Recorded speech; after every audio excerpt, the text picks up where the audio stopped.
중국 장시성에 위치한 한 고속도로. 이곳에서 귤을 싣고 달리던 한 화물차가 갑자기 중심을 잃고 전복하는 사건이 발생했습니다. 이로 인해 화물차에 실려있던 수많은 귤들은 모두 도로에 쏟아져 내렸는데요. 너무 순식간에 벌어진 일이라 이 사건으로 인해 운전자가 받은 충격은 매우 큰 것처럼 보였고, 운전자는 차 안에 갇힌 채 신음소리만 낼 뿐이었습니다. 그리고 이를 지켜보던 주변 사람들은 운전자가 탈출하지 못하자 너나 할 것 없이 사고 현장으로 달려오기 시작했죠. 아무래도 자력으로 차에서 빠져나오지 못하는 운전자와 조수석에서 정신을 잃었던 그의 조카를 구하러 오는 것처럼 보였는데요. 한 가지 이상한 점이 있었습니다. 그들의 손에는 공통적으로 들려있는 물건이 있었던 거죠. 바로 포대자루였습니다. 사고 현장을 목격한 이들은 운전자가 차량에서 빠져나오지 못하자 길바닥에 널려있는 귤을 쓸어 담아가기 위해 포대자루를 들고 전력 질주하고 있었던 것입니다. 현장에 도착한 이들은 모두 급하게 귤을 포대자루에 넣기 시작했습니다. 차량 안에서는 아직도 운전자의 신음이 흘러나오고 있었기에 언제 그가 차에서 탈출할지 모른다는 생각이었죠. 잠시 후 운전자는 사고의 후유증으로 머리가 깨질 것 같으면서도 가까스로 차량에서 탈출하여 귤 도둑들을 저지하기 시작했습니다. 하지만 이때 시민들이 보인 반응은 황당하기 그지없었는데요. 귤을 돌려받으려는 운전자를 무력으로 제압한 것이었죠. 이렇게 그들은 한참 동안 도로에 널린 귤을 줍다가 중국 공안경찰이 도착해서야 포대자루를 품에 안고 현장에서 사라졌습니다. 운전자는 허탈한 심정에 주저앉아 눈물을 쏟아내버렸죠.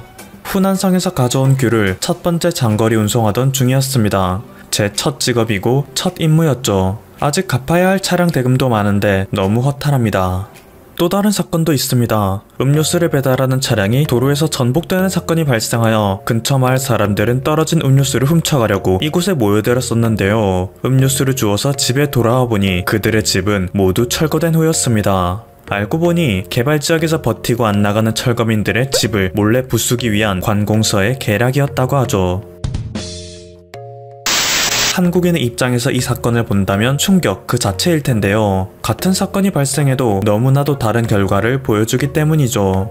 한국에서는 매해 이와 비슷한 사건이 수도 없이 발생합니다. 대표적으로는 소주병을 싣고 가던 화물차가 도로에서 이것들을 쏟아버리는 사건이 있을 텐데요. 서울 양천구 신정동 서부 트럭터미널 사거리에서는 갑자기 소주 600여 병이 도로로 쏟아져 5분여 동안 차량 통행에 큰 차질이 있었던 적이 있습니다.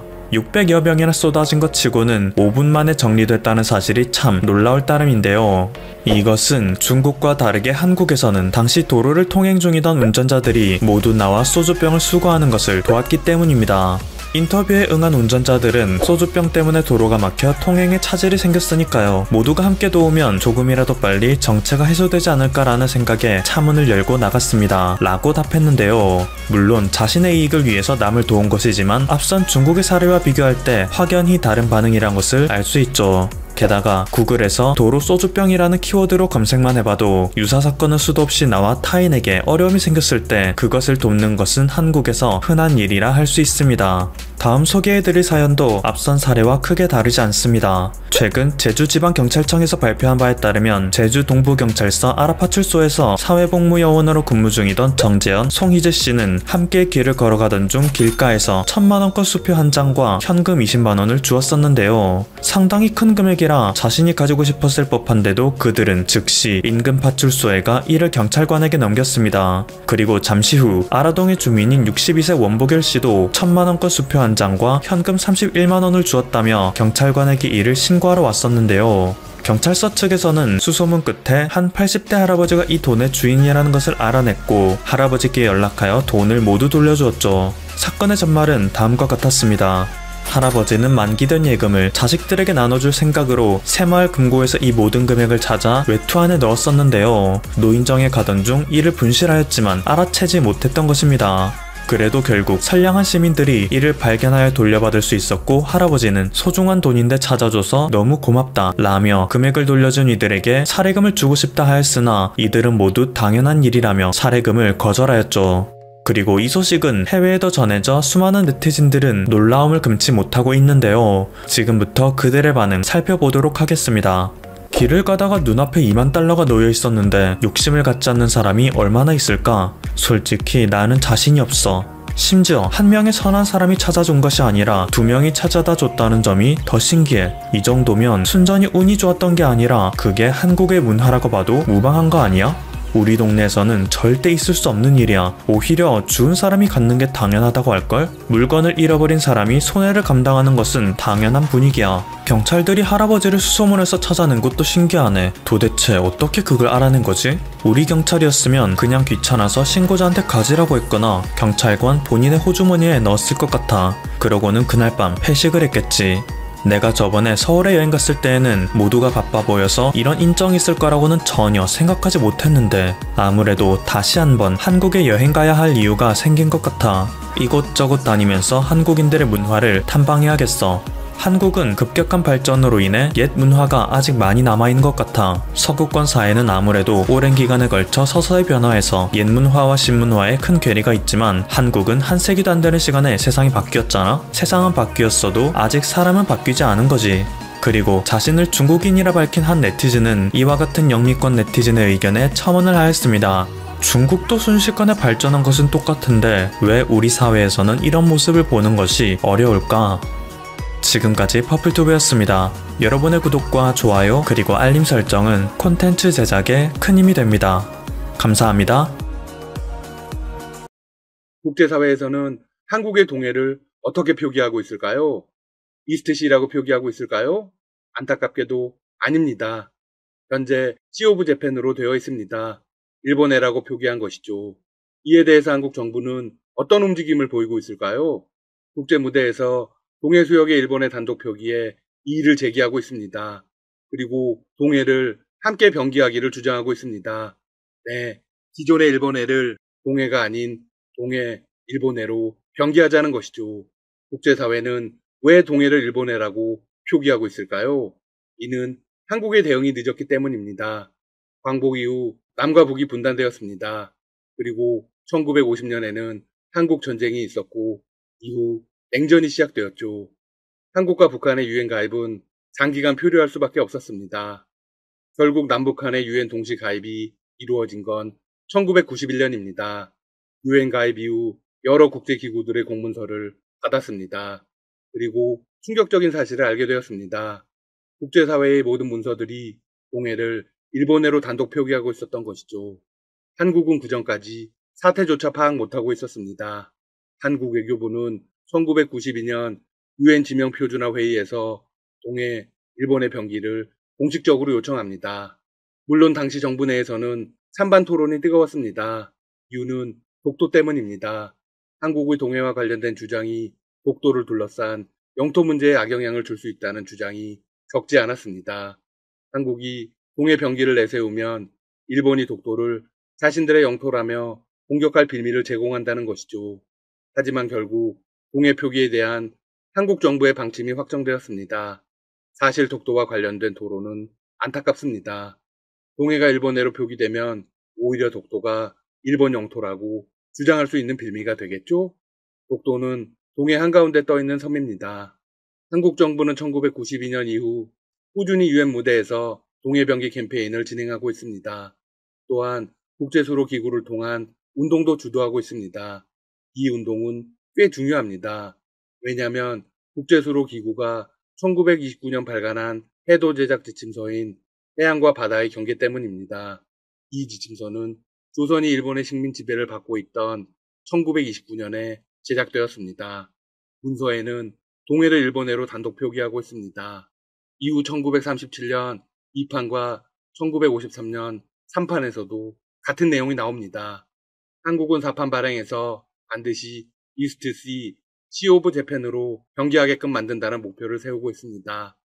물론 일본이 한국의 병기 주장을 순순히 받아들일 리 없겠죠? 한일 양국 정부는 2000년대 중반 세 차례의 직접 협상을 시도했습니다. 하지만 예상대로 성과는 전혀 없었습니다. 독도를 두고 일본과 가장 치열하고 격렬하게 대립했던 건 노무현 전 대통령입니다. 노 전 대통령은 2007년 11월 베트남 하노이에서 열린 한일 정상회담에서 동해 바다와 관련한 이야기를 꺼냈습니다.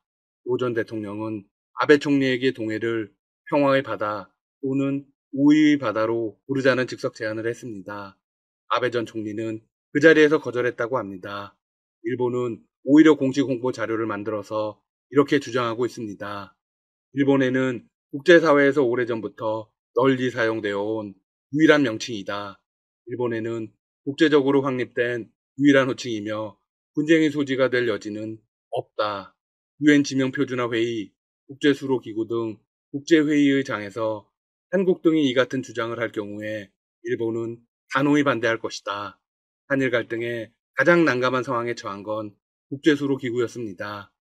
1953년에 3판이 나오고 아직까지 개정판이 나오지 않았습니다. 4판을 찍고 싶지만 동해 명칭 표기 때문에 아직도 제자리 걸음입니다. 회원국 간의 최종 합의가 이루어지지 않았습니다. 결국 2002년 완성한 4차 개정판의 초안에 동해 부분을 공란으로 남겨두었습니다. 하지만 그 후로도 결정이 되지 않자 국제수로기구는 동해 표기와 관련해서 남북일 3자가 협의해 결론을 내라고 의결했습니다. 물론 2019년까지도 결론이 나지 않았습니다. 그런데 일본이 난감해질 상황에 놓였습니다. 최근 국제수로기구가 과감한 결단을 했기 때문입니다. 한일 양국의 최근 수역을 지칭하는 숫자로 된 체계의 도입을 제안한 것입니다. 이 제도가 도입되면 국제수로기구 차원에서는 각각의 바다 이름이 사라집니다. 대신 숫자로 된 코드가 붙게 됩니다. 국제수로기구가 한일의 갈등이 길어지자 갈등의 소지를 원천적으로 없애버린 것입니다. 이는 한국에게 훨씬 유리합니다. 일본은 원래 있던 일본의 표기가 없어지는 것이지만 한국은 반대의 효과가 되죠. 오는 11월에 열릴 총회에서 의결될 가능성이 매우 큽니다. 물론 국제수로의 결정과 관련해 우려를 표하는 사람들도 있습니다. 각 지명에는 유구한 역사와 문화유산이 들어있다는 것이죠. 그냥 숫자로 이 모든 걸 대체할 수 있는가라는 의문이죠. 또한 국제수로기구의 개정판 논란이 마무리되어도 동해 병기 문제 자체가 사라지는 건 아닙니다. 세계의 여러 지도에서도 변화가 필요합니다. 한국은 수십 년간의 노력으로 세계 종이 지도의 40% 정도에서 동해, 일본의 병기를 성공했습니다. 하지만 전 세계인이 가장 많이 사용하는 구글맵만 보아도 미국에서 접속하면 일본해로 표기됩니다. 동아시아 쪽으로 지역을 좁혀 축적을 늘려가야 비로소 동해, 일본의 병기가 등장한다고 합니다. 따라서 향후 운동은 구글 지도, 미국, 유엔에 집중될 예정입니다.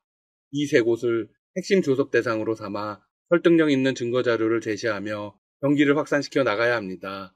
한편 일본은 해상 장악력을 높이기 위해서 자위대의 강화에 나서는 분위기입니다. 최근 한국의 국방부는 경항공모함 견조 계획을 담은 2021-2025 국방중기 계획을 발표했습니다. 한국인들 사이에서는 찬반 논쟁이 붙었습니다. 경항모가 현실적이라는 주장과 7만 톤급 정규 항모로 가야 한다는 주장이 부딪히고 있죠. 극우 성향의 사람들은 주변국을 도발할 수 있다며 반대를 주장하기도 했습니다. 우선 항공모함은 반드시 필요합니다. 왜냐하면 주변국들과의 경쟁 때문입니다. 지난해 5월 아베 총리가 트럼프 대통령과 함께 해상자위대 호위함 가가에 승선한 자리에서 공개적으로 항모 보유를 선언했습니다. 일본 정부는 2018년 방위계획 대강에서 헬기 탑재 이즈모 호위함에 전투기 F-35B를 탑재하는 항모 보유를 공식 명기했습니다. 지난 12월에는 수직 이착륙기 도입을 결정했죠. 미국과 일본의 전력 강화 계획을 보면 미일 양국이 F-35B 스텔스 전투기를 일본 열도에 도배하다시피 배치해 중국에 맞서고 있다는 걸 알 수 있습니다. 일본 역시 정항모입니다. 그런데 일본 국민들 역시 정규 항모를 원하는 것으로 나타났습니다. 이즈모 호위함의 항모 개조는 분쟁 지역에 3대 방공이나 항공 우세를 확보하는 데 도움이 되지만 태평양상에서 해상 자위대가 대잠수함전을 실시할 때 이지스함만으로는 3대 방공을 하기에 한계가 있다. 항공 범위가 넓은 항모를 투입해야 한다. 일본인들은 항모를 일본 군사력의 상징으로 보고 있습니다. 항모를 취득하면 제국주의 시절처럼 군사 대국으로 회귀할 수 있다는 심리가 일본 국민들에게 깔려 있습니다. 따라서 한국 역시 이에 뒤처지면 안 됩니다. 일본은 언제든 공격 가능 국가가 될 수 있습니다. 만약 무력으로 독도를 탈취하려고 든다면 어떻게 막을 수 있을까요? 한국군은 지상군에 편중된 구조를 가지고 있습니다. 한국은 국제적 외교적 노력과 더불어 해양 강국으로 거듭나야 합니다. 지금까지 닥터시사TV였습니다. 여러분 시청해주셔서 감사합니다. 구독과 좋아요 부탁드립니다.